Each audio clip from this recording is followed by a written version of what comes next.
제가 먼저 1절 말씀 읽고 우리 한 절씩 나눠 읽도록 하겠습니다. 이 무렵 제자들의 수는 점점 늘어났습니다. 그때 그들 가운데 그리스파 유대 사람들이 히브리파 유대 사람들에 대해 불평이 생겼습니다. 매일 음식을 분배받는 일에서 그리스파 유대 사람 과부들이 빠졌기 때문입니다. 그리하여 12 사도들은 제자들을 모두 불러놓고 말했습니다. 우리가 음식을 분배하는 일로 인해 하나님의 말씀 가르치는 사역을 소홀히 여기는 것은 옳지 않습니다. 형제들이여, 여러분 가운데 성령과 지혜가 충만하다고 알려진 사람 7명을 뽑으십시오. 그러면 이 임무는 그들에게 맡기고 기도하고 말씀을 가르치는 일에 온 힘을 기울이겠습니다. 모든 사람들이 이 제안을 기쁘게 받아들였습니다. 그들은 믿음과 성령이 충만한 사람 스데반과 빌립, 브로고로, 니가노르, 디몬, 바메나, 유대교로 개종한 안디옥 사람 니골라를 뽑았습니다.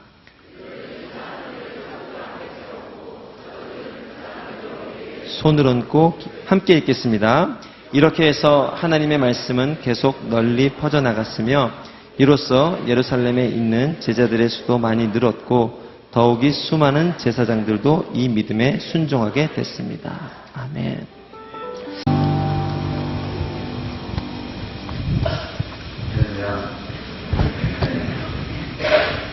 책 소개해 주시고 나오려니까 굉장히 쑥스럽네요.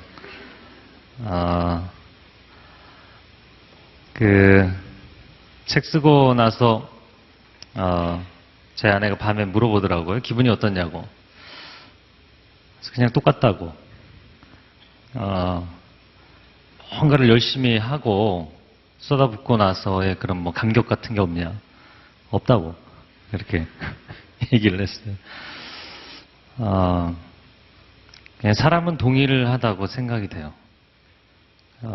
사실은 전혀 계획이 없던 책이었어요. 그래서 작년에 책을 들고 두란노에 갔었는데 이런 책으로는 못 내주겠다. 그래서 제가 사실은 다른 주제의 책을 굉장히 분량을 좀 많이 썼어요. 제가 생각해도 제가 하고 싶은 얘기를 다 썼어요. 이게 책이 사실은 12사도인데 딱 3, 4명 쓰고 한 500페이지가 됐어요. 그래서 이건 안 되겠다. 제가 그 말을 받아들이고 한 1년 정도 다시 기도하며 그동안 여러분에게 메시지 나눴던 것을 정리해서 썼습니다. 그래서 제가 쓰고 나서도 제가 다시 읽어봤는데 너무 좋은 거예요. 그래서 뭐 제 생각이니까 저랑 이렇게 잘 호흡이 맞아서 그럴 수도 있겠죠. 근데 많은 분들이 본인에게 굉장히 중요한 도움이 되었다고 또 고백을 하시고요. 또 저는 전혀 난 크리스찬들 생각은 안 했는데 난 크리스찬들에게 또 선물하시는 분들도 계시더라고요. 그래서 여러분 읽어보시고 읽어보고 나서 결정하셔도 좋을 것 같습니다. 그리고 뭐 제 책보다 더 중요한 거는 이 카운트다운 컨퍼런스고요. 저는 화요 성령 집회 매주 나오시는 분들이 이 컨퍼런스에 안 오신다면 그건 굉장한 미스테이크라고 생각이 됩니다. 저는 여러분이 올까 말까를 고민할 문제가 아니라 이것은 2년에 한 번 저희가 매년도 아니고 2년에 한 번 저희 중요한 모든 사역들을 다 정리하고 여기에 집중합니다. 저는 지금 한국교회 굉장히 중요한 시점에 서 있다고 분명히 믿습니다. 그것은 한국교회가 굉장히 많이 영적으로나 또 숫자적으로나 어려움 가운데 있습니다. 여러분의 세대가 정말 영적인 패러다임을 바꾸지 못한다면 이 추락하는 한국교회를 누가 과연 다시 돌이킬 수 있을 것인가 걱정되고 고민이 되는 시점입니다. 제가 오늘 나누고 싶은 말씀 가운데도 분명히 있는데 저는 여러분 한 사람 한 사람이 다윗과 같은 영성을 가진 위대한 인물들이 되기를 주님의 이름으로 축복합니다. 아멘. 네. 여러분 일당 100, 일당 1000, 일당 만 저는 한국교회가 물론 불과 한 20여 년 만에 1200만에서 850만으로 줄어들었고 이단 사이비가 급격히 늘어나고 있지만 850만 여전히 많고요. 그러나 숫자의 문제가 아니라 이 사람들이 정말 한 사람 한 사람 다윗과 같은 영성을 가지게 되고 사도 바울 같은 영성을 가지게 되면 세상은 변하게 될 줄로 믿습니다. 한 사람으로부터 시작하는 것이고요. 하나님 앞에 인생을 던진 사람들을 통해서 하나님은 새 일을 이루시는 줄로 믿습니다. 그래서 여러분 이때를 위함이라 이때를 위해서 월차와 연차 제도가 있는 줄로 믿습니다. 그래서 여러분 저녁 집회만 오겠다 생각하지 마시고 분명하게 마음을 정하셔서 금요일 오전 첫 시간부터 참석하시고요. 11번의 영적인 파도가 우리가 물론 주일 예배 한 번을 통해서 또 일주일 동안의 은혜를 누리고 또 화요성령 집회 이 한 번의 집회를 통해서 영적인 힘을 충전하잖아요. 근데 이런 집회를 11번을 하는 거예요. 11번 계속 파도를 치면 내 심령 가운데 분명한 하나님의 지진이 일어나요. 삶 가운데 변화가 일어나고 하나님의 음성을 듣지 못하던 자들이 하나님의 음성을 듣게 될 것이고 성령의 임재를 체험하지 못했던 사람들이 분명하게 체험하게 될 줄로 믿습니다. 이 세대의 젊은이들이 변해야 됩니다. 그래서 오랫동안 기도하며 준비한 집회입니다. 여러분 다 오시고요. 여러분 마음 가운데 갈등할 문제가 아니라 내가 누구를 데려올까를 고민하셔야 될 문제이고요. 여러분 직장에서 학교에서 또 가족 가운데 다 같이 초대해서 오시기를 바랍니다. 특별히 이 화요성령 집회는 지역교회에서 오시는 분들이 많이 있기 때문에 지역교회에서 오시는 분들은 지역교회 홍보해 주시고 함께 교회에서 청년들과 또 목회자들과 오시기 바랍니다. 또 이 CGN TV를 통해서 화요성령 집회 함께 하시는 또 해외에 있는 우리 유학생들 1.5세들 한국에 들어오는 시즌이에요. 할렐루야. 그래서 학기 마치고 들어오는 시즌인데 들어오자마자 먼저 하나님 앞에 엎드리는 시간을 가지십시오. 하나님께서 여러분과 함께 하실 줄로 믿습니다. 이 시간 함께 기도하고 그리고 말씀 나누기를 원하는데요. 이 카운트다운 컨퍼런스를 위해서 먼저 같이 기도하기를 원합니다. 하나님 영적인 사건이 일어나게 하여 주옵소서. 하나님 그냥 행사가 아니라 또 한 번의 그냥 이벤트로 끝나는 것이 아니라 하나님 이 시대의 젊은이들을 움직일 수 있는 영적인 지진이 일어나게 하여 주옵소서. 영적인 대세가 바뀔 수 있도록 내리막길로 가고 있는 한국교회가 다시 일어날 수 있도록 하나님 우리에게 힘을 주시옵소서. 골리앗과 그 블레셋 군대 앞에 아무런 항전도 하지 못하고 대응도 하지 못하는 이스라엘 그 군대들이 위축되어 있을 때 소년 다윗 한 사람의 영적인 대세를 바꿔놓은 것처럼 그런 강력한 하나님의 사람들이 일어나는 자리가 되게 하여 주시옵소서. 하나님 젊은이들이 이 세대 가운데 어떻게 살 것인지 어떻게 하면 성공할 것인지 어떻게 하면 내 인생이 잘 될 것인지 나 한 사람의 인생을 위하여 고민하는 삶이 아니라 하나님 나라를 위해서 헌신하며 나아갈 때 한 공동체를 변화시키고 회사를 변화시키고 민족을 변화시키고 열방을 변화시킬 수 있는 사람들이 나오게 하여 주시옵소서. 두 손을 들고 주여 삼차하며 기도하겠습니다. 주여 주여 주여 오 주님 역사하여 주시옵소서. 하나님의 사람들을 일으켜 세워 주시옵소서.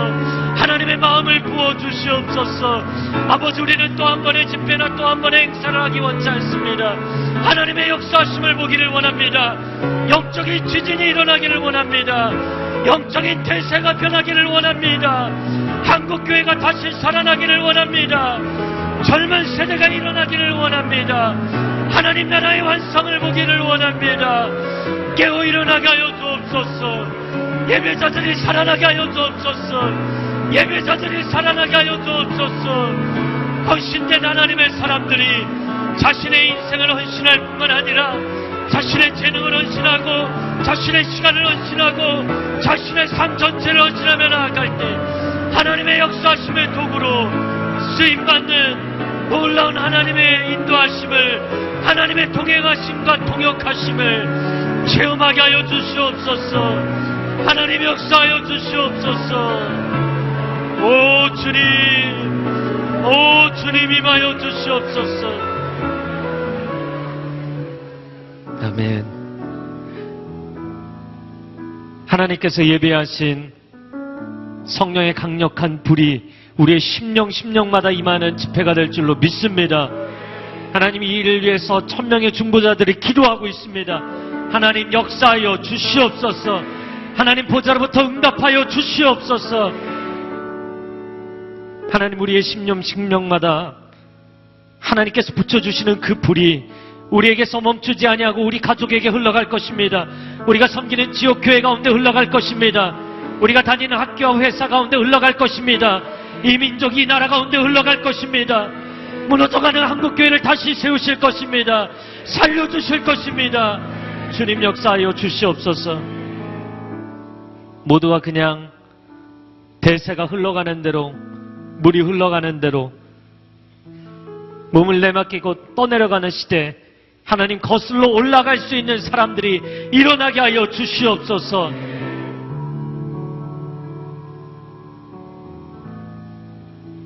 이집트 400년 동안 비참한 노예 생활을 했지만 모세 한 사람을 통해서 영적 대세를 바꾸신 줄로 믿습니다. 사사시대 400년 동안 영적으로 바닥을 쳤지만 사무엘과 다윗을 통해 영적 대세를 바꾸신 줄로 믿습니다. 신구약 중간기 400년 암흑기 동안 바닥을 치고 있었지만 세례 요한을 통하여서 회복의 길을 열어놓으시고 예수 그리스도 하나님의 아들 한 분의 목숨을 건 헌신을 통하여 세상을 바꾸어 놓으신 줄로 믿습니다. 영원의 문이 열린 줄로 믿습니다. 이 땅을 향하여 하늘문을 열어 주시옵소서. 하늘문을 열어 주시옵소서. 우리가 금식하며 기도해야 될 제목입니다. 주님, 역사하여 주시옵소서.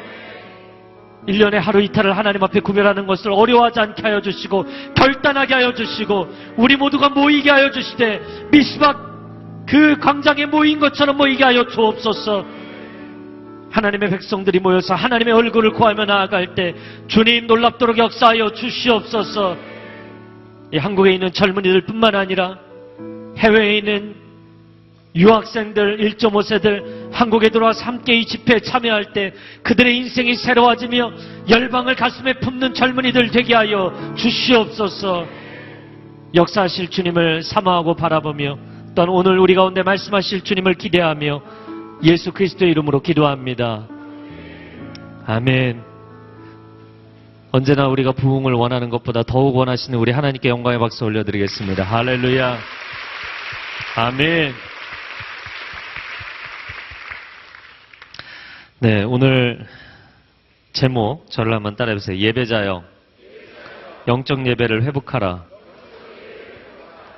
네, 제가 오늘 본문을 새벽부터 이렇게 계속 고민을 하고 묵상을 했는데요. 제가 본문과 제목을 정하신 분께 아까 전화했어요. 도대체 왜 이 본문에 이 제목이냐고.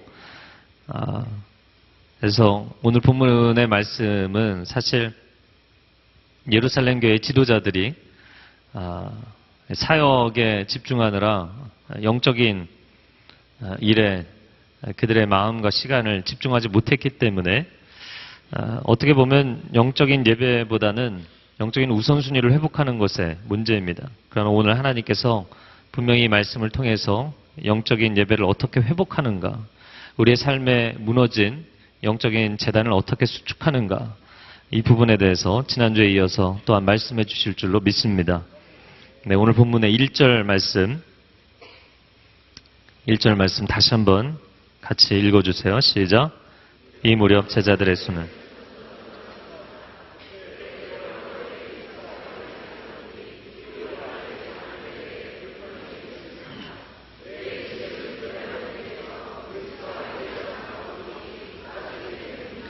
네, 1절에 제자들의 수가 점점 늘어났다 밑줄을 그으시고요. 그리스파의 동그라미 치시고 히브리파의 동그라미 치시고 대자 vs 이렇게 쓰시고요. 문제는 뭐였냐면 음식을 분배받는 일, 매일 음식을 분배받는 일 밑줄을 그으시고요.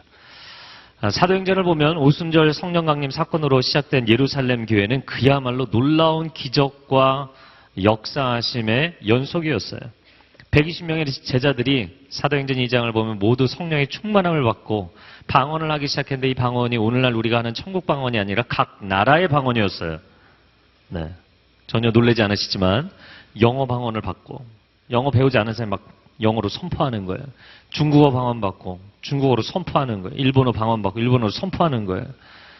네, 여러분 마음에 사모함이 전혀 보이지 않으시는데 얼마나 좋았겠어요. 근데 그것이 자기의 유익을 위해서가 아니라 어학 점수를 위해서가 아니라 복음을 증거하는 일을 위해서. 하나님 급하신 거죠. 하나님 놀랍도록 역사하셨어요. 그러더니 일자무식 베드로의 설교를 듣고 무려 3,000명이 회개했어요. 일자무식 베드로, 부활하신 주님을 보고도 포기하려고 했던 그 베드로의 설교를 듣고 3,000명이 그 자리에서 회개했어요. 놀라운 일입니다.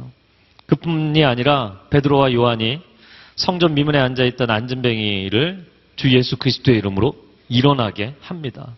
그 사건을 계기로 해서 반대파들은 더 극성이 되었지만 또한 예수 그리스도를 믿는 자들이 2,000명이 더해져서 총 예수를 믿는 자 남자의 숫자가 5,000명이 되었다. 남자의 숫자만 5,000명이니까 총 남녀노소를 다 합치면 10,000명이 넘는 것이죠. 사람들이 너무나 은혜를 많이 받아서 자기의 재산을 내놓기까지 했어요. 다른 사람들과 자기 재산을 공유하죠. 여기서 공산적 제도가 시작이 된 것입니다. 그러나 아나니아와 삽비라가 자신들은 온전히 드릴 마음은 없으면서 칭찬을 받고 싶었어요. 그래서 자신들의 소유를 팔아서, 밭을 팔아서 사도들 앞에 놓기는 했는데 일부분을 뺐죠. 그리고 놓았더니 베드로가 보자마자 너희가 왜 하나님을 속이느냐, 왜 성령을 속이느냐, 그 말 했을 뿐이에요. 너 지금 당장 이렇게 저주하거나 하지 않았는데도 그들이 그 자리에서 쓰러져서 두 사람이 다 죽게 됩니다. 모든 사람들이 이 이야기를 듣고 하나님을 더욱 두려워하게 되었어요. 예수 그리스도의 복음이 일파만파로 번지게 되자 이것을 두려워했던 종교 지도자들이 사도들을 잡아서 감옥에 가두었다. 그러나 이들마저도 천사가 밤에 감옥문을 열어주어서 그들이 다 탈출하게 됩니다. 탈출해서 도망간 게 아니고 성전에 서서 복음을 전했어요. 할렐루야. 네, 목숨 걸고 전한 것입니다. 저를 한번 따라해보세요. 성령 충만한 교회는 부흥하게 된다. 성령 충만하면 부흥하게 되어 있어요. 그것이 개인이든 어떤 그룹이든 공동체이든 민족이든 성령 충만하면 부흥하게 되어 있습니다. 물론 교회가 부흥을 위해 존재하지는 않아요. 교회는 복음을 위해 존재합니다. 그러나 교회가 정말 복음을 위해 존재하고 복음으로 충만하고 그 복음에 대한 열정인 성령의 열정으로 충만해지면 반드시 부흥하게 돼 있어요. 부흥이라는 것은 사람들이 여러 가지로 설명하지만 단적인 예로 사람들이 모이게 되어 있어요. 사람들이 내 영혼이 살아나기 때문에 내 영혼이 살아난 자리로 모이게 돼 있어요. 나이스하게 예배드리고 문화적으로 예배드리고 그런 거 다 해도 영적으로 살아나지 않으면 사람들 오지 않게 돼 있습니다. 사람들이 영적으로 살아나기 때문에 모이게 되는 거예요. 그렇게 교회가 부흥하게 되면 하나님의 영광이 드러나고 하나님의 능력을 세상 사람들에게 보여주게 됩니다. 그리고 교회가 부흥하면 부흥 자체가 자랑의 제목이 아니라 그 부흥한 교회 헌신된 제자들이 예수 그리스도의 복음을 들고 열방 땅끝까지 나아가는 사명을 갖게 하시는 것이죠. 제가 캐나다에서 그 4년 동안 사역을 하면서 분명하게 한 가지 확신한 게 있어요. 캐나다 교회들이, 캐네디언 교회들이 거의 다 사양길에 들어선 상태입니다. 저희가 빌려서 사용했던 코멀레이크 유나이티드 철치라는 그 연합교회가 있었는데 그 연합교회도 거의 할아버지 할머니들이에요. 그래서 이 캐네디언 교회들 또 다수의 미국 교회들도 전통과 역사를 자랑하지만 한국 교회나 다민족 교회들을 렌트를 줘서 그 렌트비로 유지하는 거예요. 렌트비로 유지하고 있어요. 그 건물의 메인티넌스 유지비를. 너무나 안타까운 것이죠. 제가 그 담임 목사님과 만나서 1대1로 대화를 한 적이 있어요. 여자 목사님이셨는데 일주일에 몇 번 설교하시냐고. 한 번 설교하신대요. 저는 일주일에 13번 설교할 때였어요. 같이 이야기를 하면서 젊은이들이 교회에 별로 없다. 교회가 앞으로 어떤 대책이 있느냐. 젊은이들이 교회에 안 오는 거 우리가 너무나 잘 알고 있다. 이제 이런 방향으로 가면 교회는 곧 문을 닫게 되는데 모여서 매년 회의를 한대요. 매년 회의를 하는데 그분의 이야기가 대책이 없다는 거예요. 대안이 안 선다는 거예요. 제가 뭐라고 얘기하지는 않았지만 대안이 안 설 수밖에 없는 거예요. 그 로비에 들어오면 교회에 이제 관련된 브로셔들이 있는데 그 브로셔 중에 두 가지 눈에 띄는 브로셔. 한 가지는 종교다원지. 모든 종교에 그리스도께서 계시다고 믿는다. 모든 종교에 구원이 있다고 믿는다. 그거예요. 또 하나는 우리는 동성애자들의 결혼을 블레싱한다. 하나님 블레싱을 한다고 믿는다. 그래서 형제 둘이서 결혼 그 서티피킷을 들고 있는 사진. 예. 패밀리에 대한 팔러스입니다. 그런 복음에 물타기를 하고 복음에 대해서 타협했는데, 제가 늘 이야기하는 것이지만 여러분, 갈비탕집은 갈비탕이 맛있어야 되고요. 갑자기 배가 고프신가요? 예? 설렁탕집은 설렁탕이 맛있어야 되고 냉면집은 냉면이 맛있어야 돼요. 인테리어 잘한들, 밑반찬이 좋은들, 메인 메뉴가 전면에 걸었잖아요. 예수 그리스도의 복음을 위해서 교회가 존재하는데 복음 자체에 물타기를 했다고요. 하나님의 진리 자체에 물타기를 하고 교회의 사람들에게 오라고 할 이유가 없는 거예요. 아무런 메리트가 없는 거예요. 아무런 매력이 없는 것입니다. 그러니 당연히 대안이 없는 것이죠. 다른 대안을 찾아봤자 소용이 없는 것입니다.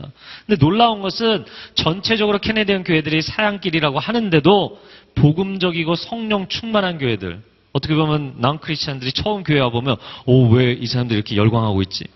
왜 이렇게 손을 들고 막 눈물 흘리고 저 사람들 도대체 왜 이러는 거야? 화성의 초신자들 데려오시지는 않잖아요, 거의. 그죠? 네. 근데 가끔 데려오시더라고요. 네. 근데 놀랍게도 그런 분들이 와서 충격요법으로 예수님을 믿는 경우들이 꽤 계시더라고요. 할렐루야. 그래서 전도 가운데도 문화 전도가 있고 개인 전도가 있고 관계 전도가 있고 섬김의 전도가 있고 다양한 전도 방식이 있지만 가장 중요한 전도 방법이 무엇인 줄 아십니까? Presence Evangelism이라고 임재 전도예요. 임재 전도. 인간은 영적 존재이기 때문에 성령이 임하시면 그 영이 반응하게 돼 있어요. 할렐루야. 그래서 복음적이고 성령 충만한 교회들, 캐리스메틱 철치, 주로 은사주의 교회들이 많이 그랬는데요. 성령 충만하고 하나님 나라에 대한 열정이 충만한 교회들은 부흥하더라고요. 전체적으로 다 사양길인데 3,000명, 4,000명, 5,000명 젊은이들이 막 미어 터질 정도로 모이더라고요. 캐네디언 교회도. 여러분, 복음이 있는 곳에는 반드시 부흥이 있습니다. 생명은 우리로부터 나오는 것이 아니라 하나님으로부터 나오는 줄로 믿습니다. 한국교회가 다시 살아나야 합니다. 한국교회가 다시 부흥해야 합니다. 숫자가 늘어나는 것의 문제가 아니라 사람들의 숫자를 채우는 문제가 아니라 복음의 본질, 성령의 인자하심의 본질, 말씀의 진리의 본질이 회복되면 다시 부흥할 수 있어요. 부흥할 수 있는 것이 아니라 부흥하는 것이 정상적인 것입니다. 사랑하는 청년 여러분, 복음의 열정을 가진 사람들이 되기를 축복합니다. 회사에서 같이 식사하는데 구내식당에서 기도하는 모습 보여주지 않게 해서 그냥 먼 산 한번 바라보면서 기도해 밥 먹고 이런 거 하지 마세요. 고개 한번 이렇게 했다가 식사하시고 이런 거 하지 마세요. 네. 그래서 저희 가족들 어디 가면 그래서 꼭 이렇게 네 사람 손잡고 식당에서 기도할 때가 많아요. 아이들에게 어려서부터 영적인 자신감과 자존감과 정체성을 분명하게 심어주기 위해서. 여러분, 우리는 멈추지 아니하고 전진하는 성령 충만한 교회들을 세워야 합니다. 우리가 교회에 대해서 너무나 많은 상처들이 있고 부정적 경험들을 하다 보니까 이 교회에 대한 열정들이 이전 세대만 하지 못해요.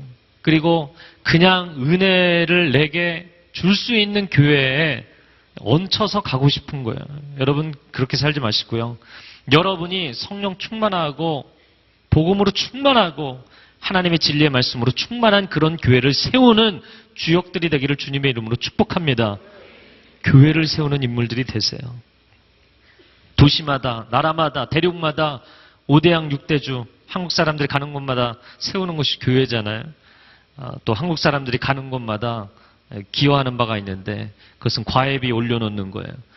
이탈리아에 가면 이 성악 지도받고 음악 수업 받는데 과외비 한국 사람들이 경쟁해서 다 올려놓고 미국도 다 올려놓고 한국 사람들이 교육열이 대단할 뿐만 아니라 모이면 교회를 세워요.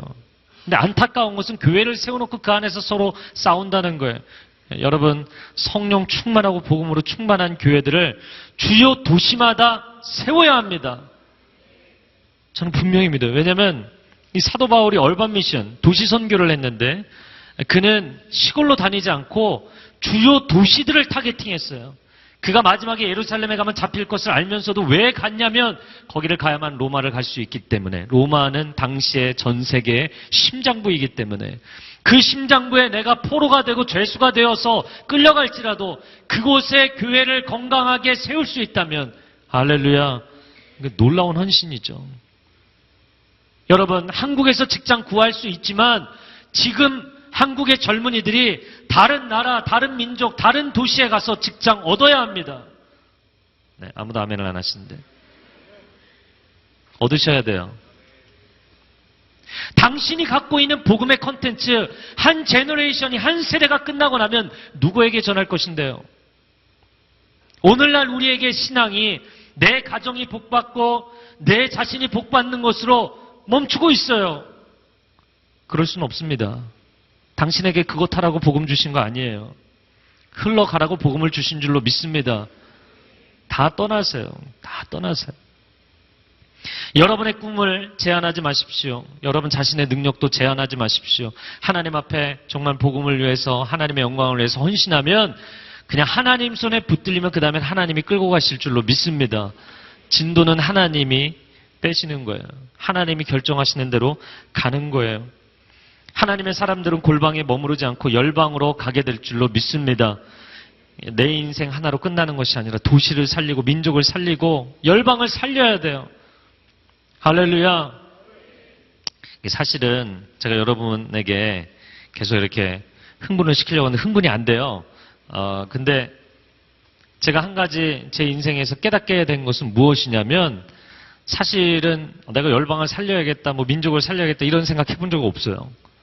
굉장히 시야가 좁은 사람이고 혼자 있는 거 좋아하는 사람이에요.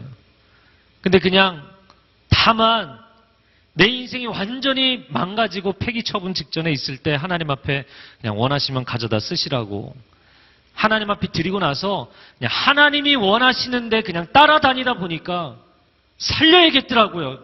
한국교회를 살려야 되고 젊은 세대를 살려야 되고 이 나라의 민족을 살려야 되고 우리를 통해서 열방과 민족들을, 나라들을 살려야 돼요.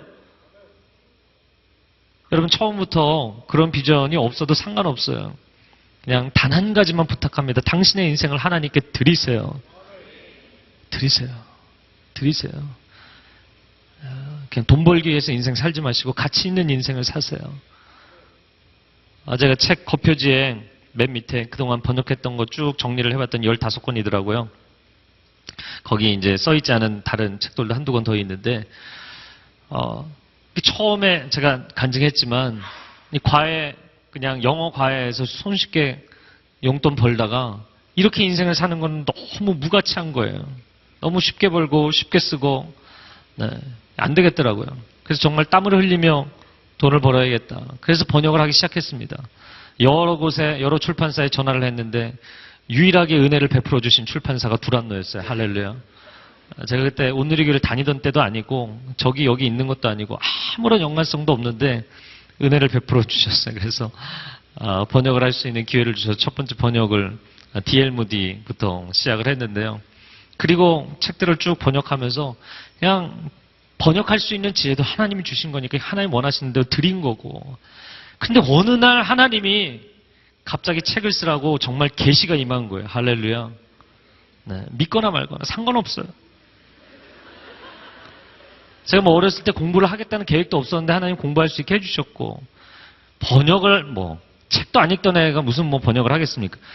번역을 하리라고는 상상도 못했는데 번역을 어느 날 하게 해주셨고, 어느 날 전혀 생각도 없었는데 책을 쓰라고 하셨어요. 그래서 하늘에서 막 글자가 눈같이 막 떨어지더라고요. 제가 책 제목만 지금 한 30가지 써놨어요. 책을, 다양한 장르의 책을 쓸 건데, 제가 그래서 5년 전부터 하나님이 제게 말씀해 주시고 나서 너무 감동이 돼서 사람들에게 앞으로 책을 쓸 거라고. 근데 그 다음 해가 됐는데 그냥 지나가더라고요. 또 그 다음 해가 그냥 지나가고. 하나님, 저 이러다가, 네, 양치기 소년 됩니다. 사실 한 번도 걱정한 적 없어요. 왜? 하나님이 저에게 말씀하셨고, 저는 그냥 순종했고, 책을 쓰게 되든 못 쓰게 되든 그건 뭐 하나님의 계획이니까. 내 인생을 이미 하나님 앞에 드렸기 때문에 인생의 근심이 많이 사라져요. 저는 여러분이 여러분의 인생을 그냥 하나님께 드리셨으면 좋겠어요. 왜 근심 걱정합니까? 내 인생이기 때문에 근심 걱정하는 거예요. 하나님, 내가 친구들한테 어디 입시 본다고 얘기해놨는데 하나님, 저 하나님의 자녀입니다. 이게 하나님의 영광을 위해서가 아니라 자기 체면 때문인 거예요. 자기 체면 때문에. 캐나다 가서 예배하는데 하나님이 블레싱 캐나다 예배 부흥을 위해서 집회를 일으키라고 말씀하시더라고요. 그 집회 하기 전부터 그냥 외쳤어요. 이 땅에서 3,000명이 모여서 예배하게 될 거라고. 사람들이 그건 말도 안 된다. 그리고 실제로 진행을 해봤는데 안 됐어요. 하나님, 저 이러다가 양치기 소년됩니다. 그래도 내 체면 때문에 힘들어하지 않았어요. 하나님의 계획이 안 이루어지면 하나님 손해지. 나는 그냥 하나님 하라고 했을 뿐이니까. 그리고 해가 지나면서 하나님이 그 일을 이루셨어요. 3년이 지나서. 저는 여러분이 왜 여러분의 인생에 고민이 많고 근심이 많고 걱정이 많은가? 아직도 내 인생이기 때문이에요. 아직도 내 거예요. 하나님께 드렸다고 이야기했지만 사실 내 거예요. 그냥 내 거가 잘 되기 위해서 하나님 필요한 거죠. 하나님의 영광을 위해서는 그냥 양념으로 멋지게 한 말이고, 진짜 여러분의 인생을 완전히 던져버리면 걱정할 게 없어요. 안 되면 하나님 손해예요. 일찍 죽으면 하나님 손해예요. 알아서 하십시오, 하나님. 여러분 마음 가운데 다윗이 골리앗 앞에 설 때, 오늘 계획이 없는 얘기 너무 길게 하면 안 되는데, 골리앗 앞에 설 때 100% 내가 죽일 자신이 있다. 여러분 그런 마음으로 분명히 섰겠죠. 그러나 다니엘의 세 친구처럼 그리 아니하실지라도 이 믿음까지 패키지로 포함되어 있어야만, 이게 리스크 매니지먼트 아닙니까?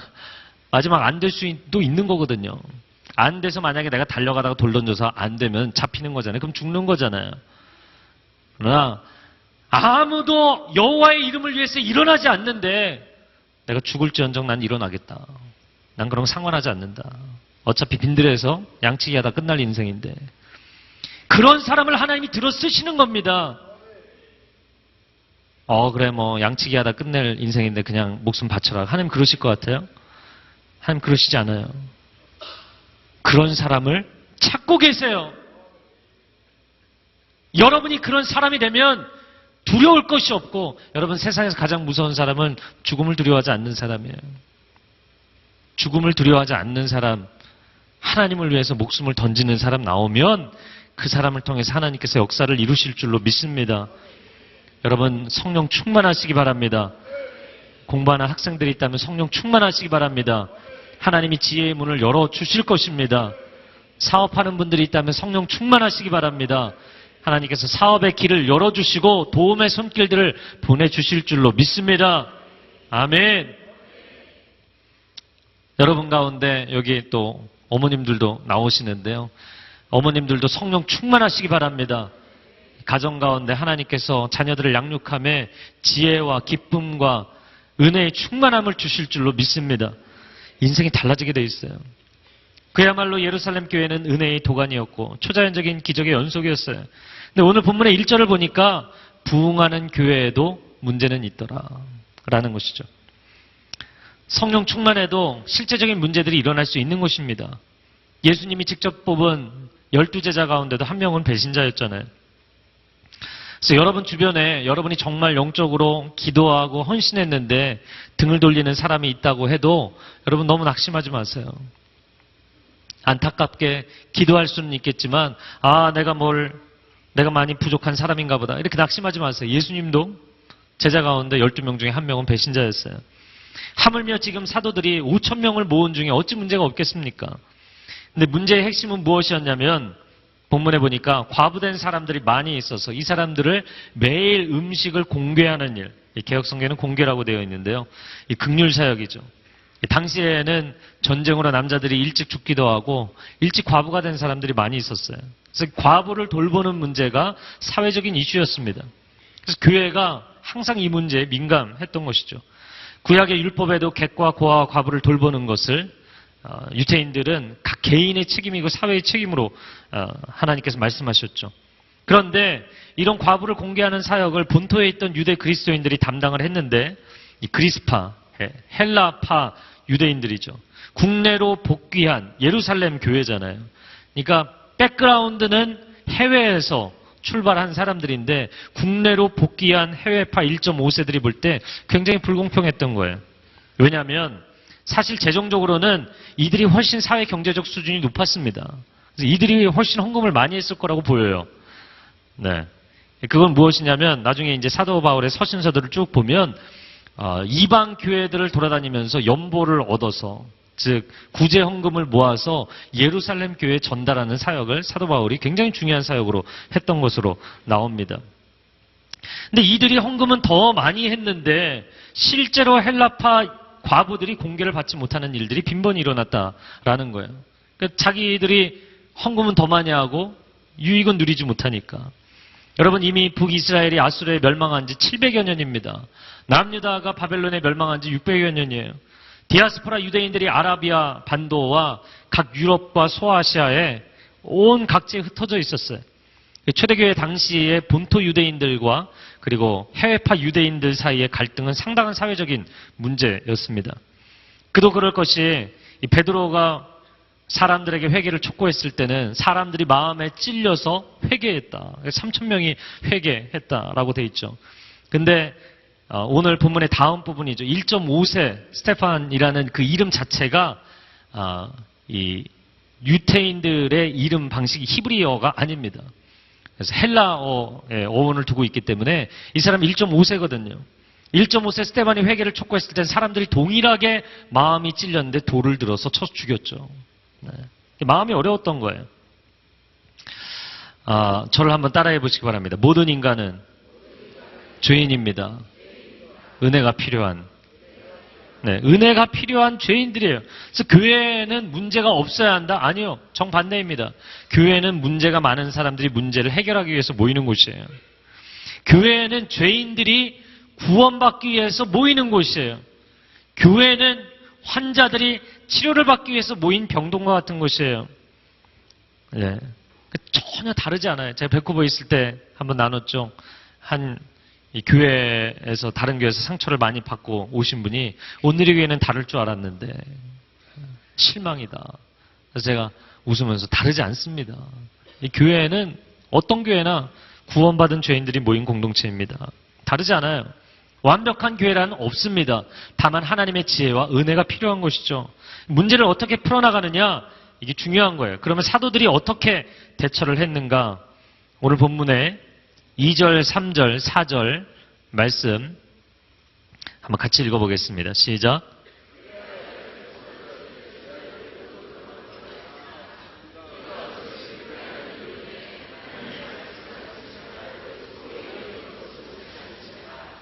형제들이여 여러분 가운데 성령과 지혜가 충만하다고 알려진 사람 7명을 뽑으십시오. 그러면 이 임무는 그들에게 맡기고 우리는 기도하고 말씀을 가르치는 일에 온 힘을 기울이겠습니다. 12사도들이 제자들을 모아놓고 공식 발표했어요. 음식 분배도 중요하지만 우리는 새로운 결정을 내렸다. 오늘 본문에서 3가지 중요한 것을 보게 되는데요. 예배자들이 영적인 예배를 어떻게 회복하는가. 저는 이 영적 예배의 회복을 그냥 우리가 모여서 드리는 예배가 아니라 삶 속에서의 예배의 회복입니다. 삶에서의 회복을 어떻게 이루는가 굉장히 중요한 3가지 원리를 보게 됩니다. 첫 번째, 저를 한번 따라해보세요. 회복은 정직에서부터 출발한다. 회복은 정직에서부터 출발하는 거예요. 저는 오늘 본문을 보면서 사도들이 오늘 이 결정을 내리기 전에 중요한 고백을 하죠. 뭘 고백합니까? 자신들이 공개하는 사역에 집중하다 보니까 그 일도 제대로 못할 뿐만 아니라 사실은 이 긍휼 사역을 하다가 말씀을 덜 보게 됐고 기도를 덜 하게 됐다. 여러분 지금 예루살렘 교회에 놀라운 성령의 역사가 나타나고 기적이 나타나고 그 베드로 사도의 영적 권위 앞에서 거짓말을 했던 사람 막 죽어나고 이런 상황이잖아요. 근데 사실은 우리가 기도 많이 못했고 말씀 많이 못 봤다. 이 얘기를 인정하는 게 쉬운 일일까요? 쉬운 건 아닙니다. 결코 쉬운 게 아니에요. 예언 사역하는 분들도 보면 예언의 은사가 임해도 각 사람 케이스 바이 케이스 하나님 말씀하실 때만 예언 가능한 거지 그냥 찾아와서 헌금하고 엎드려서 기도해달라 그러면 다 예언이 자동으로 나오는 거 아니거든요. 근데 내가 예언 사역자라고 저 사람들이 알고 있기 때문에 예언을 하는 척 해야 되는 거예요. 이게 문제인 것이죠. 놀라운 사도들이 뭐라고 이야기를 했냐면 우리가 사실은 영적으로 하나님 앞에 엎드리는 시간이 많이 줄어들었다. 이걸 인정했다는 거예요. 이거를 모든 성도들을 모아놓고, 제자들을 모아놓고, 남자만 5천 명이잖아요. 수많은 사람들을 모아놓고 대중 앞에서 어떻게 보면은 회개한 거예요. 자기 자신들의 문제를 인정한 거예요. 우리가 영적인 공급이 부족하면서도 영적인 사역을 했다고 이야기한 것입니다. 아주 정직하게, 솔직하게 이야기를 했죠.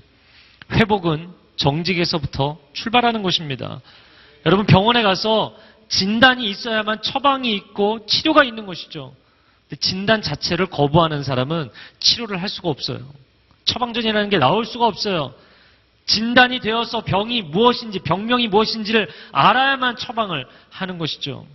참 놀랍게도, 야, 우리가 이 긍휼사역을 열심히 했는데도 잘 안 되네. 우리가 잠을 좀 줄이고 더 시간을 들여서 더 열심히 하자라고 결정하지 않았다는 거예요. 우리가 이 사역을 제대로 못할 뿐만 아니라 우리가 하나님 앞에 정말 인정해야 될 것이 있는데 하나님 앞에 말씀과 기도가 부족했다라는 걸 인정했다는 거예요. 제가 오늘 새벽에도 함께 나눴는데요. 어제 이제 월요일 날 저녁에 가정 예배를 드리면서 어제 큐티 본문 시편 말씀을 읽으면서 하나님 외에 인간적으로 세상적으로 의지하는 게 뭔지 한번 쉐어링을 해보자 얘기를 했어요. 그리고 이제 아빠부터 먼저 쉐어링했어요. 아빠는 자동차를 많이 의지하는 것 같다. 그래서 막 이렇게 분주하게 사역을 하기 때문에 옮겨 다닐 때 이 차를 타고 막 다녀야 되는 거예요. 그래서 때로는 그냥 차를 타지 않고 그냥 뭐 쉬는 날 같은 경우에는 걸어가도 될 만한 거리도 차를 타는 거죠. 차를 타고 있으면 내 인생이 굉장히 효율적이 되는 것 같아요. 막 차를 타고 있으면 영혼 가운데 막 평강이 임해요. 차에 딱 앉아 있으면 아이들이 맞다고, 아빠는 차를 너무 의지한다고, 좀 걸어 다녀야 된다고 얘기를 하더라고요. 그래, 지훈이한테 물어봤어요. 2학년. 지훈아, 너는 뭐를 의지하는 거 같니? 하나님 외에. 그랬더니 얘가 자기는 늦잠을 의지하는 것 같대요. 아침마다 지각을 해요. 아침마다. 근데 아침마다 지각하는 아이를 보면서 저희 아내는 굉장히 힘들어하는데 제가 저희 아내에게 고백했어요. 내가 초등학교 6학년 때까지 매일 지각했다고. 매일. 지훈이가 늦잠을 의지하지 않겠다고 노력하겠다고. 그리고 큰아들 지성이는 6학년인데요. 사춘기가 이제 되어 가죠. 그러니까 친구들을 많이 의지해요. 친구들을. 정직하게 자신의 문제를 이야기하고, 너가 앞으로 중고등학교 이 시즌이 친구들을 많이 의지하는 시즌이 되겠지만 이때 너의 인생을 하나님께 의탁해야 되는 굉장히 중요한 때다. 아빠는 너가 반드시 그것을 했으면 좋겠다. 그리고 나이를 물어봤어요. 제 큰아들 나이가 가끔 기억이 안 나요. 그런데 큰아들에게 나이를 물어봤더니 자기가 12살이래요. 한국 나이로. 11살. 이제 올해 생일이 되면 만 12살이거든요. 예수님이 만 12살에 성전에 올라가셨잖아요. 그래서 성인이 세상에서는 18살이고, 여러분 기독교에서는 15세부터 세례를 주기 때문에 15세가 교회는 성인이고요. 유태인들은 12세면 성인이에요. 그래서 앞으로 너는 성인이다. 그랬더니 울상을 짓더라고. 왜 그러냐고. 어린이날 선물을 못 받기 때문에 그러더라고요. 그런 문제가 아니라 너가 앞으로 너의 인생에 대해서 스스로 결정하고 너의 의견을 주장할 수 있다. 집에 대해서도 엄마 아빠에 대해서 우리 집이 어떻게 됐으면 좋겠다라고 너가 무슨 이야기를 하면 너의 오피니언을 한 사람의 어른으로 인정을 해주겠다. 마음껏 얘기해라. 막 고개를 갸우뚱하더라고요. 여러분, 사람이 자신의 문제를 사실 정직하게 인정하는 데서부터 회복이 시작되는 거예요. 두 번째 중요한 것은, 저를 한번 따라해보세요. 회복은 영적인 우선순위에서 시작된다. 이를 어떻게 하면 더 조직적으로 할까가 아니라 영적인 우선순위를 바로잡는 것부터 하겠다라는 것이죠. 어차피 인생은 산 넘어 산이에요. 문제 다음 문제입니다. 일 다음에 또 일이에요. 영적인 우선순위를 바르게 하지 않으면 뭘 해도 문제가 되게 되어 있어요. 지난주에도 나눴던 것이죠. 무너졌던 재단을 다시 수축하는 것. 기초부터 다시 쌓아야 되는 것입니다. 사랑하는 청년 여러분, 우리는 영적 예배자인 줄로 믿습니다. 우리의 삶에 문제가 생기면 껌껌이 해결하는 것으로 여러분 대처하지 마시고요. 근본적인 기초부터 다시 쌓아야 돼요. 하나님 앞에 내가 영적으로 우선순위에 있어서 무너진 것이 무엇입니까? 여러분, 이 파운데이션 1층, 2층은 무너져서 엉망이 돼 있는데 3층, 4층 쌓는다고 회복되지 않아요. 다시 처음부터 시작하는 것이 훨씬 빠른 길인 것이죠. 내 인생의 근본적인 영적 대책이 무엇인가 그것을 고민하고 분별하는 시간이 반드시 필요합니다. 반드시 필요해요.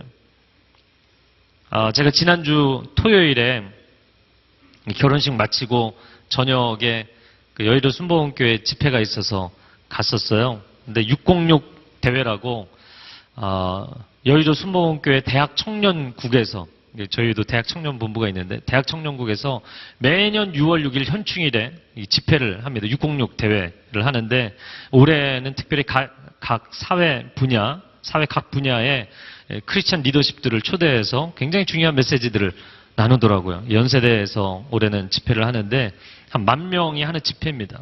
제가 그 집회에 가서 메시지 전하고 그리고 나서 목사님 나오셔서 기도 인도하시고 전체 집회 준비되는 걸 보면서 두 가지 충격을 받았어요.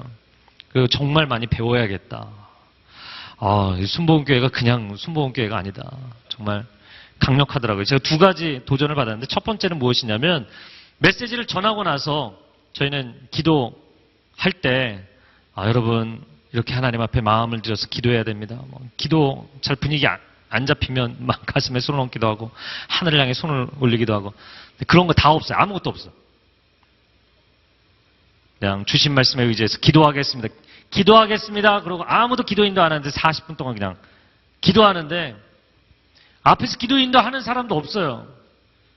근데 기도 인도를 인도자가 회중의 기도를 끌고 가는 게 아니라 이 회중의 기도가 천국을 침노하는 수준이더라고요. 막 달려가는 거예요. 30분, 40분을. 제가 그 기도하는 것을 보고 너무너무 충격을 받았어요. 기도해야겠다. 정말 여러분 화요성립회 하면서도 그렇고 새벽 예배 때도 그렇고 여러분 이렇게 기도하셔야 됩니다. 이렇게 잘 달래서 좀 이렇게 기도를 할까 말까 하잖아요. 한 3분 하고 나면 할 게 없어. 또 이렇게 사탕 하나 이렇게 물려줘야 또 조금 기도하고 사탕 하나 또 물려주면 기도하고 그래서 하나님 제가 영적으로 길을 잘못 들였습니다. 습관을 잘못 들였습니다. 그냥 기도합니다 하니까 거기에 앉아있는 1,000여 명의 청년들이 정말 성전이 떠나갈 정도로 기도하기 시작하는데 아무도 기도를 어떻게 해야 된다 얘기하는 것도 없고 하나님을 향해서 전심으로 부르짖어 기도하는 거예요. 그런 영적 태도가 배어 있더라고요. 할렐루야. 좋은 거는 배워야 돼요. 오늘 그렇게 부르짖어 기도하셨으면 좋겠어요. 대충 3분, 5분 하다가 지쳐갖고 도망 나가고 이러지 마시고 부르짖어 기도하세요. 이 기도가 영적 태도가 되어 있는 건. 제가 두 번째 도전을 받은 것은 1만 명 집회를 매년 하는데 1,000명의 서포터즈 청년들이 헌신을 해서 청년들이 전부 기획하고 청년들이 전부 진행하고 청년들이 전부 준비하더라고요. 제가 거기에도 굉장한 도전을 받았어요. 그래서 저희 교회에는 교육자들이 굉장히 사역적인 것에 많이 기획하고 진행을 합니다. 그래서 한 달밖에 남지 않았지만 이제 다 넘겨야 될 것 같아요. 할렐루야. 다 넘겨야 될 것 같아요. 다 넘겨야 돼. 그래서 정말 하나님의 사람들이 헌신되어서 하나님의 일을 감당한다는 것이 얼마나 귀한 일인지 모르겠습니다. 영적인 우선순위가 회복돼야 돼요.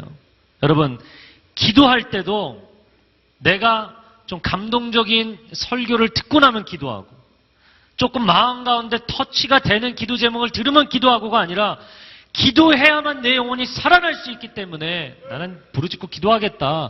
이런 영적 태도가 아예 파운데이션으로 깔려 있어야 돼요. 내가 지금 무슨 기도를 하고 내가 기도 조금 하면 하나님이 응답하시나 이런 거 갖고 저울질하면서 기도해서는 안 되고요. 기본적인 영적 우선순위가 세워져야 될 줄로 믿습니다. 그것이 세워지면 하나님께서 부어주시는 것이죠. 세 번째, 저를 한번 따라해보세요. 강력한 제자 공동체 일원으로 살아가라.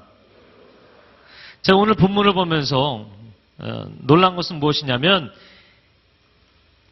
2절 말씀에 12 사도들은 제자들을 모두 불러놓고 이렇게 돼 있어요. 제자들의 동그라미 치시기 바랍니다. 그리고 사도들의 동그라미 치시기 바랍니다. 자, 5천 명이 모여 있어요. 5천 명 가운데 사도가 몇 명이에요? 대답해 주세요. 사도가 몇 명이에요? 네, 그래도 대답을 안 하시네. 사도가 몇 명이에요? 12명이잖아요. 그럼 나머지는 뭐예요? 나머지는 교인이 아니고 성도가 아니고 전부 제자들이에요. 오늘 본문의 표현을 주목하십시오. 전부 제자들입니다. 6장 1절에도 놀랍게 표현이 되어 있는데 이 무렵에 믿는 자들, 신자들이 늘어났다 이렇게 되어 있지 않아요. 이 무렵에 제자들의 수가 늘어났다 이렇게 되어 있습니다. 거기도 제자들의 동감을 치세요. 여러분, 어떻게 하면 세상을 바꾸고 시대를 바꿀 수 있는 강력한 공동체가 되는가? 헌신된 사람들입니다. 헌신된 사람들. 오늘날은 사람들에게 목이 터져라 외치고 선포해도 반응하지 않아요. 예수님도 그런 말씀하셨죠. 네. 이 시장에서 피리를 불어도 춤추지 아니하고 곡을 하여도 함께 슬퍼하지 않는다. 사람들에게 소통이 안 되고 영적인 공감대가 일어나지 않는다. 이야기합니다. 카운트다운 컨퍼런스 아무리 이야기해도 사람들의 마음 가운데 그냥 뭐 누구는 가겠지라고 생각한다. 여러분, 하나님의 마음이 전달되는데 사람들의 헌신도가 기본적으로 모두가 제자라는 거예요. 제자는 스승에게 순종하죠. 스승 대신 예수 그리스도께서 가신 그 길을 그대로 따라가는 사람들입니다. 할렐루야. 이 공동체가 강력한 거예요. 그럼 이 사람들이 믿은 지 얼마나 됐습니까? 몇 달밖에 안 된 사람들이에요. 몇 년밖에 안 된 사람들입니다.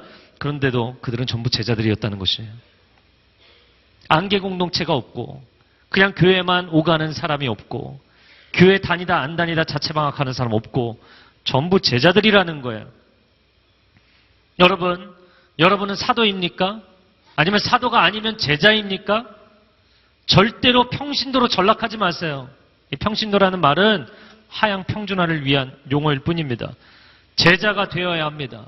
아무것도 할 수 없는 평신도가 아니라 모든 것을 주님이 가신 길이라면 나는 다 갈 수 있다. 이런 제자가 되어야 돼요. 네. 아멘. 이런 거는 고민하지 마시고요. 그냥 일단 선포하세요. 선포하고 감당은 하나님께서 하시는 겁니다. 일단 그분의 문화생으로 들어가면 실력이 부족하든 아니면 내가 좀 실력이 있는 것으로 오해를 하든 상관없어요. 일단 그분의 문화생으로 들어가면 그분이 책임지실 줄로 믿습니다. 평신도는 예배인도도 못해요. 평신도는 성경 공부인도도 못해요. 평신도는 기도인도도 못해요. 정말 그런가요? 그렇지 않아요. 뭐 누군지 알려고 하지 마세요. 이런 경우는 종종 있기 때문에. 제가 한 번은 예전에 이제 성인사역 할 때였는데 신방을 갔어요. 그래서 신방 대원들이 이제 여러분 같이 가서 권사님 기도 그랬더니 갑자기 이제 다 기도를 하려고 그러는데 이 권사님이 저를 보고 자기 기도 시키지 말라는 거예요. 손사래를 치시더라고요. 특히 기도인도 못한다는 거예요. 대표 기도도 못한다는 거예요. 아니 그냥 사람들을 기도에 기도 인도하는 정도도 아니고 대표 기도도 못하겠다는 거예요. 많죠, 사실. 많아요. 도대체 어떻게 우리가 이런 상황에서 세상을 바꿀 수 있겠는가? 여러분, 그냥 세상을 바꾼다는 구호가 아니라 어떻게 이런 상황에서 우리가 세상을 향해서 세상의 흐름을 거슬러 올라갈 수 있겠는가? 베드로전서 2장 9절 말씀에 같이 읽겠습니다. 시작.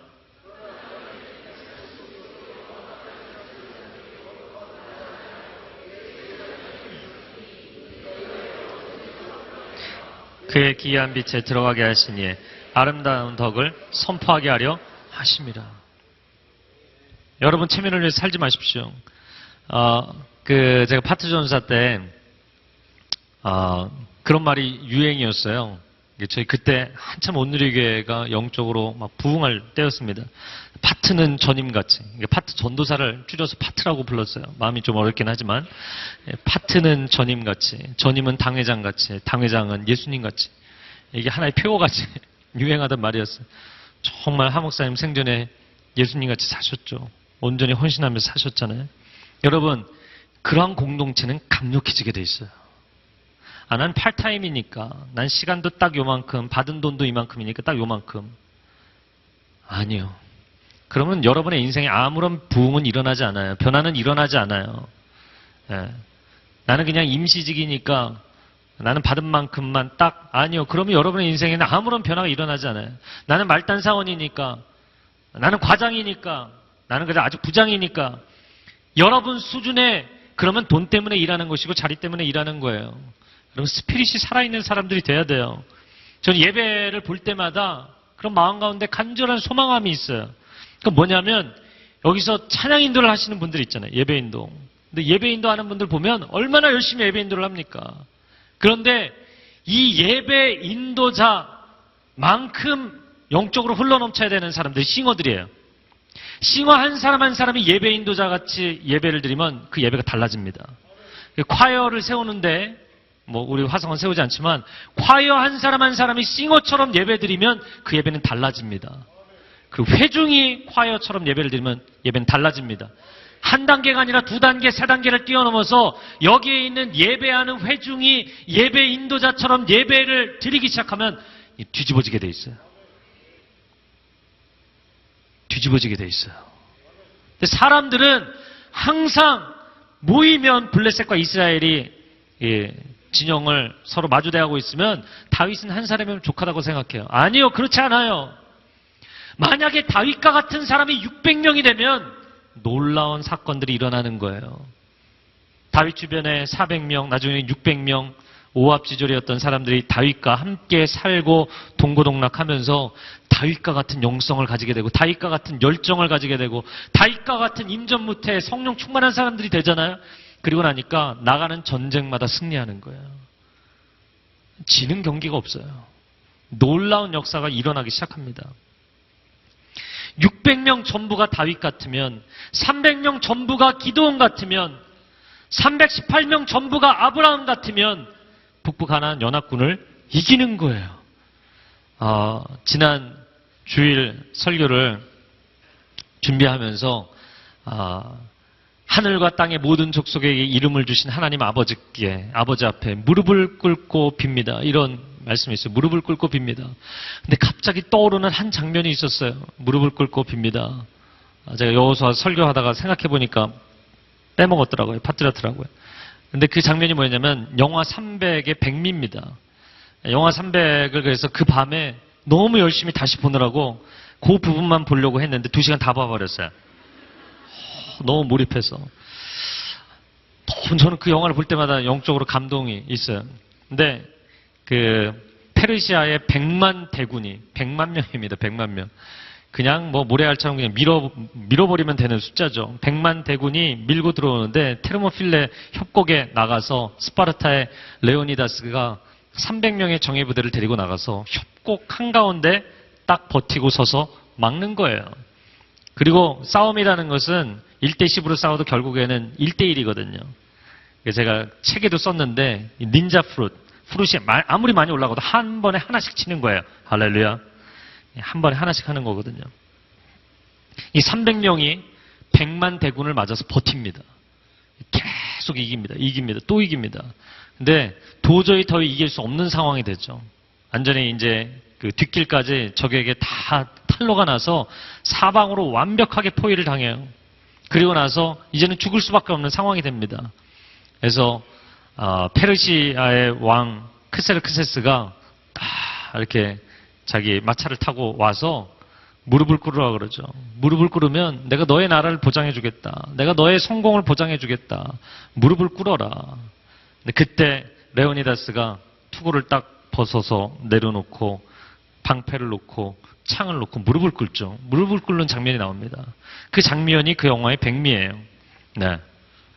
근데 무릎을 꿇고 나서 그가 한 병사의 이름을 외치죠. 바로 뒤에 모여있던 병사 가운데 한 사람이 달려들어서 창을 던지고 레오니다스가 화살이 막 빗발치는데 그 크세스를 향해서 창을 던지죠. 일어나서. 그는 무릎을 꿇었던 게 아니었어요. 마지막 항전이었죠. 마지막 항전. 하나님의 사람들은 세상 앞에 무릎 꿇지 않습니다. 하나님의 사람들은 강력한 사람들이에요. 참 놀랍게도 그 레오니다스와 300명이 마지막에 다 그리고 전사를 하게 됩니다. 그 자리에서 전부 죽게 돼요. 정말 하늘의 해를 가릴 정도의 화살을 수천 수만 개의 화살이 그 사람 300명의 사람들에게 쏟아부어져서 그냥 다 죽게 돼요. 전사하게 됩니다. 장렬하게 전사합니다. 그런데 그 소식을 듣고 스파르타와 그리고 그리스의 연합군이 일어나서 진짜 역사적으로 헬라 연합군이 이 페르시아 연합군이 밀려오는데 헬라 사람들이 도시 연합군이기 때문에 전혀 연합하고 항전을 할 마음이 없었어요. 페르시아가 당시에는 최고의 강국이었기 때문에. 그런데 이 스파르타의 레오니다스가 목숨을 건 헌신을 했기 때문에 이 그리스의 연합군들이 일어나죠. 그리고 그리스 연합군이 페르시아를 역사적으로 이기게 됩니다. 여러분, 하나님의 사람들이 목숨을 걸면 세상의 대세를 바꾸게 되는 줄로 믿습니다.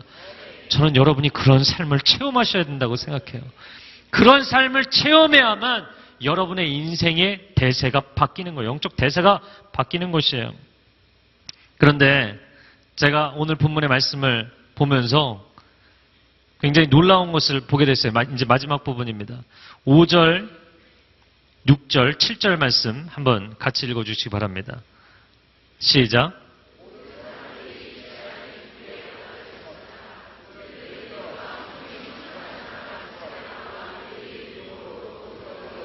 디몬, 바메나, 유대교로 개종한 안디옥 사람 니골라를 뽑았습니다. 그들은 이 사람들을 사도들 앞에 세웠고 사도들은 그 사람들 머리 위에 손을 얹고 기도했습니다. 이렇게 해서 하나님의 말씀은 계속 널리 퍼져나갔으며 이로써 예루살렘에 있는 제자들의 수도 많이 늘었고 더욱이 수많은 제사장들도 이 믿음에 순종하게 되었다. 이야기합니다. 여러분, 그런데 참 놀라운 것이 오늘 본문의 첫 번째 시작이 뭐였어요? 이 과부들을 어떻게 공개하느냐, 이 사역을 어떻게 하면 잘 할 것이냐의 문제로 시작했는데 전혀 엉뚱한 결론으로 끝이 나요. 교회는 더 부흥하게 됐다.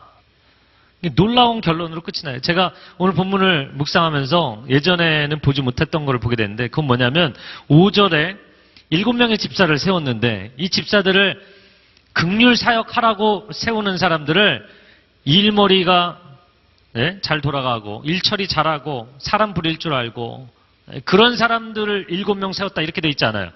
믿음과 성령이 충만한 사람 7명을 세웠다 이렇게 돼 있어요. 할렐루야. 교회에서는요, 일을 잘해도 그 사람이 분명한 신앙 고백이 있고 성령 충만해야 됩니다. 교회의 사역, 하나님의 일은 하나님의 영의 기름 부으심으로 감당하는 줄로 믿습니다. 이게 중요한 한 가지 포인트고요. 그리고 또 한 가지 중요한 건 뭐냐면 사실 이 뒷부분에 이어져 나오는 7장, 8장 이어져 나오는 말씀인데 이 집사들을 왜 세웠어요? 사도들이 말씀과 기도에 집중하겠다고 집사들을 세웠잖아요. 그런데 이 집사들도 나가서 말씀을 전하더라고요. 할렐루야. 네. 전혀 이렇게 좀 반응이 이상하네요. 저도 좀 이상했어요. 스테반, 빌립, 이 사람들 교회에서 일하라고 사역하라고 세워놨더니 이 사람들이 거리에 나가서 말씀을 얼마나 탁월하게 증거했는지 반대파들이 그 스테반이 미워서 돌로 쳐 죽였어요. 순교할 정도로. 말씀을 그렇게 탁월하게 전했어요.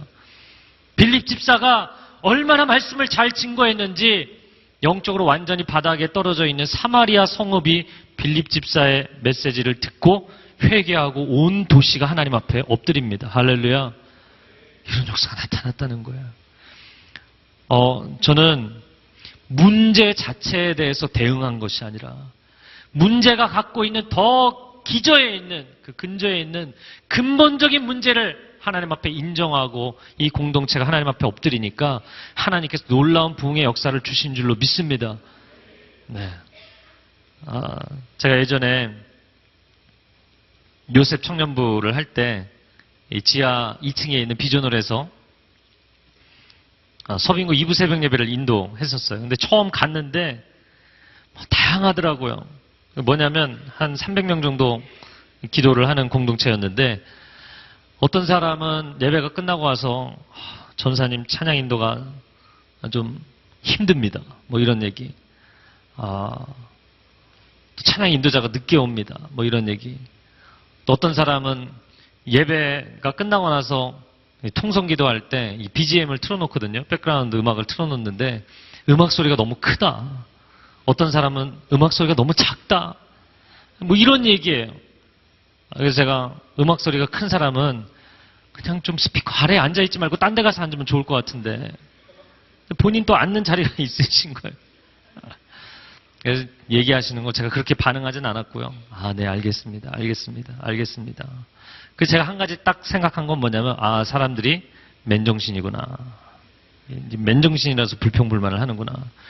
그리고 정말 부르짖어 기도하고 전심으로 말씀 증거하고 사람들이 성령의 은혜 안에 푹 잠기니까 일단 컴플레인이 쫙 사라지더라고요.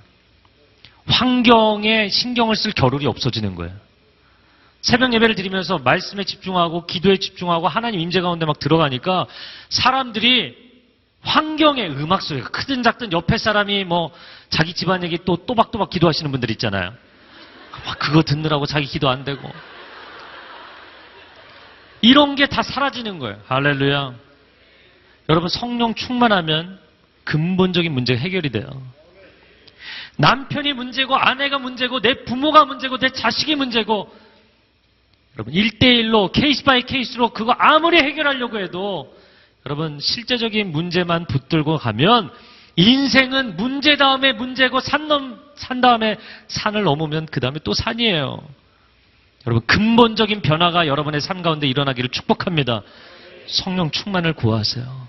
교회 공동체가 실제적인 문제, 겉으로 드러나는 표면적인 문제로 시작을 했지만 근본적인 영적 문제를 우선순위를 제대로 세우고 해결하니까 하나님께서 놀라운 역사를 일으키시는데 그 예루살렘에 그 교만하던 제사장들까지도 예수 그리스도를 믿게 된 줄로 믿습니다. 할렐루야. 저는 이런 역사가 일어났으면 좋겠어요. 여러분이 회중석에 앉아있기 때문에 아 나는 그냥 예배를 드리든 말든이 아니라 나는 저 앞에 예배 인도자가 예배를 잘 인도하든 못하든 나는 저 사람보다 더 하나님 앞에 먼저 달려가고 싶은 그런 열정으로 여러분이 예배를 드리면 천국은 침노하는 자의 것인 줄로 믿습니다. 그런 강력한 예배를 드리세요. 그러면 여러분이 섬기는 지역 공동체 가운데 놀라운 부흥이 일어날 줄로 믿습니다. 여러분의 개인의 삶에도 새로운 역사가 회복의 역사가 일어날 줄로 믿습니다. 함께 기도하겠습니다.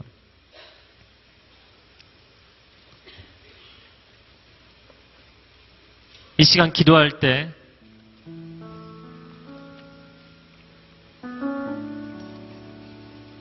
여러 가지 기도 제목으로 기도하지 않겠습니다. 그냥 한 20분 정도 전심을 하나님 앞에 기도하세요. 누가 기도 인도를 잘 해주기 때문에 기도하는 거 말고요. 여러분이 부르짖어 기도하세요. 여러분 중심 깊은 곳으로부터 부르짖어 기도하세요. 이 시간 다 같이 일어나서 기도했으면 좋겠습니다. 다 자리에서 일어나시고요. 기도할 때 성령의 감동함을 주시는 사람들 방언으로 기도하며 자신의 삶을 하나님 앞에 자복하고 회개할 사람들 중심을 주님 앞에 쏟아놓고 기도하며 성령께서 우리의 마음을 터치하시는 사람들 눈물을 쏟고 하나님 앞에 손을 들고 무릎을 꿇고 그냥 하나님의 인도하심 가운데 기도하기를 원합니다.